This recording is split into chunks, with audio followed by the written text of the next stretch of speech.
Hello, friends. Welcome to the SIPS series.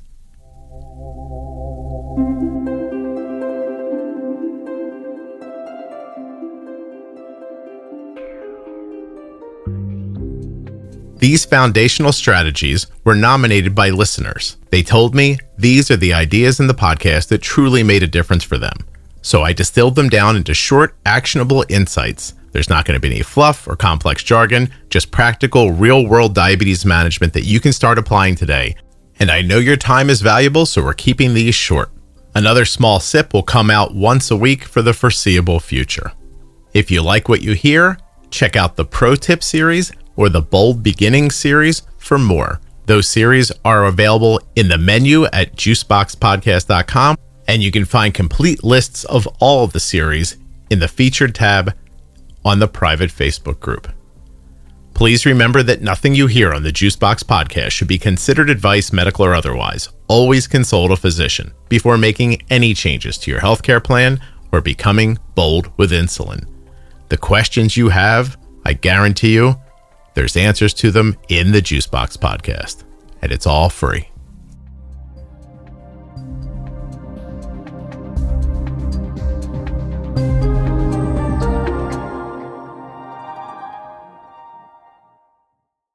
Oh, it's time. Jennifer, it's time in our little series to talk about the tug of war. Oh, that's fun. Okay, but we got to keep it short because it's small. Yes.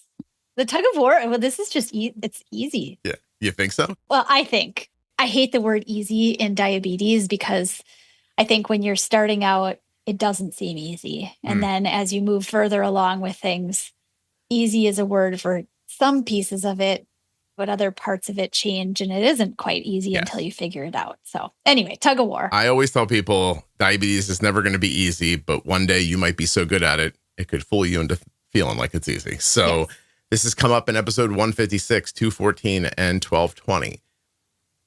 And I know we're trying to do this quickly. I'll do it as fast as I can. I was once on a phone call helping a young mother of a small child with the kid's diabetes. And I realized that the mom was not in any meaningful way pre-bolusing meals. Mm-hmm. And I tried to explain it to her. And then she asked why. And then I tried to explain to her why. And I thought I had done a pretty good job. And she said, "I'm sorry, I don't understand." Still don't get it. Yeah. And I was left with a moment of like, this person, like, first of all, I'm not a doctor. Like, somebody put me on the phone with this girl, but she was like 20, 21 years old. And she had already had like a 3-year-old baby. The baby had type 1. And I just felt like I can't, like, if I hang this phone up and don't find a way to help her, it's going to be horrible for her. It's going to be horrible for the kid. Like, I felt very responsible. Sure. So I just reached down into my wherever and started talking. And I said, "Have you ever like been in a tug of war, like at school?" And she was like, "Yes." And I go, "Okay, so like instead of there being people on both sides," and I'm freestyling this whole thing. I'm like, instead of there being people on both sides of the rope, why don't you imagine on one side is insulin and on the other side is carbs or anything else that tries to make your blood sugar go up? And she goes, "Okay." And I said, "Now there's that flag in the middle of the rope, right? And at school, you're trying to get the flag on your side to win." And she said, "Yes." I said, "Well, this game's different. We want the flag to stay in the center." And she's like, "Okay." So I'm like, just, I don't know what I'm saying. Well, you're trying to find the right way, the simple way to explain that will make sense, given you had tried a couple of different ways of explaining how insulin and food work against or with each other, right? I was just, as they say, grabbing at straws. And I launched on this idea. And so I just stuck with it. And so I'm making it up as I go.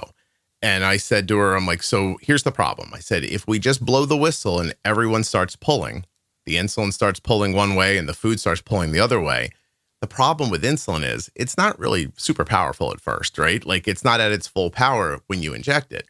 But that food, like you eat and you see maybe 5-10 minutes later, you start seeing your CGM go up, right?" And she goes, "Yeah." I said, "So the food's going to end up pulling before the insulin. Mm-hmm. So if we blow the whistle and everybody starts pulling as hard as they can, the food's going to overwhelm the insulin and win. And then instead of thinking about this like east to west, like, pulling the rope, kind of flip it so that the insulin's pulling down and that the food's pulling up, right? And she goes, okay. And I said, so if you let the food pull first, you're going to get higher and higher and higher.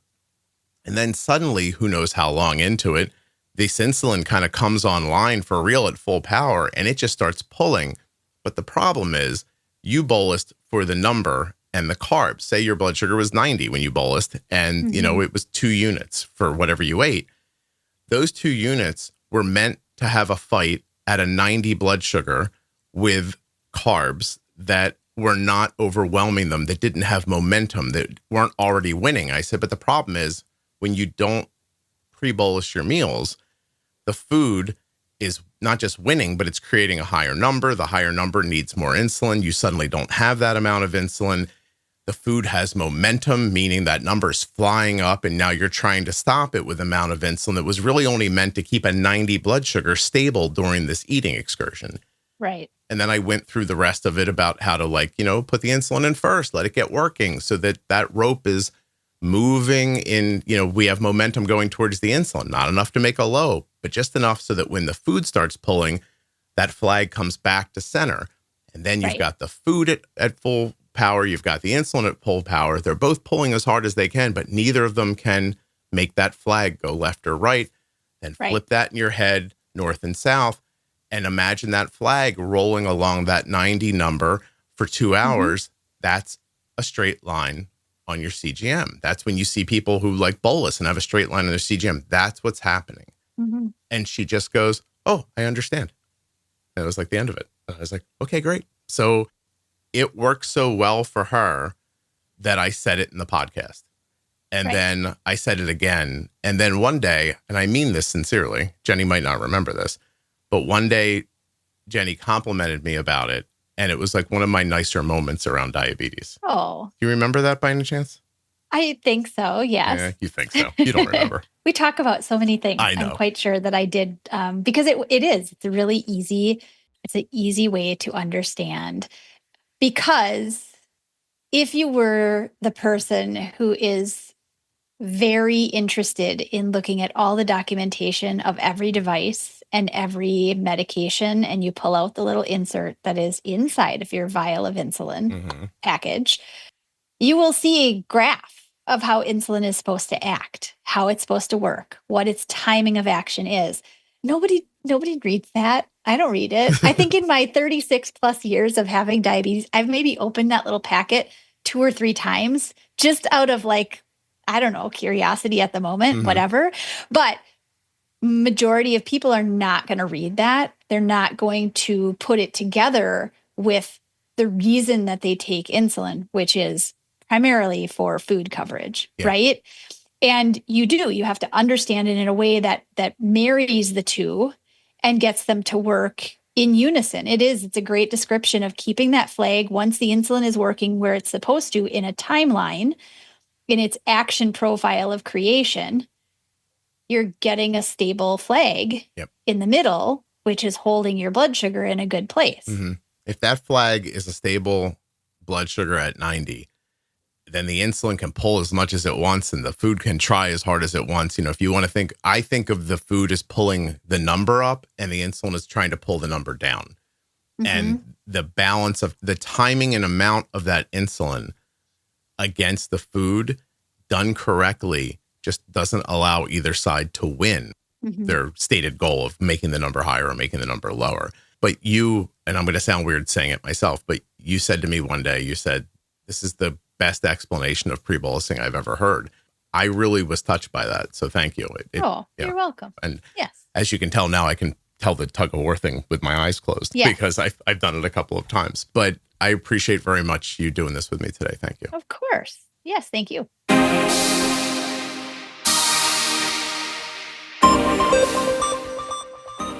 Are you starting to see patterns, but you can't quite make sense of them? You're like, oh, if I bolus here, this happens, but I don't know what to do. Should I put in a little less, a little more? If you're starting to have those thoughts, if you're starting to think, this isn't going the way the doctor said it would, I think I see something here, but I can't be sure. Once you're having those thoughts, you're ready for the Diabetes Pro Tip series from the Juicebox Podcast. It begins at episode 1000.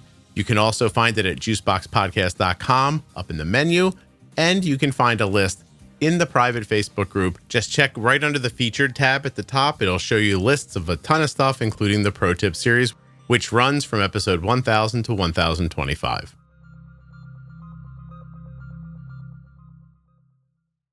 Thank you so much for listening. I'll be back very soon with another episode of the Juicebox Podcast. If you're not already subscribed or following the podcast in your favorite audio app like Spotify or Apple Podcasts, please do that now. Seriously, just to hit follow or subscribe will really help the show. If you go a little further in Apple Podcasts and set it up so that it downloads all new episodes, I'll be your best friend.